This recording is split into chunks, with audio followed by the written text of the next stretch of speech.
कालस्थायिने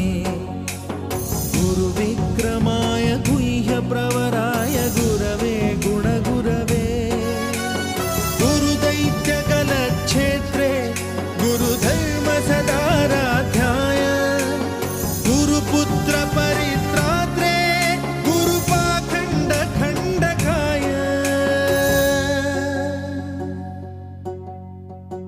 गीतसाराय गीततत्त्वाय गीतगोत्राय धीमहि गूढगुल्फाय गन्धमत्ताय गोजयप्रदाय धीमहि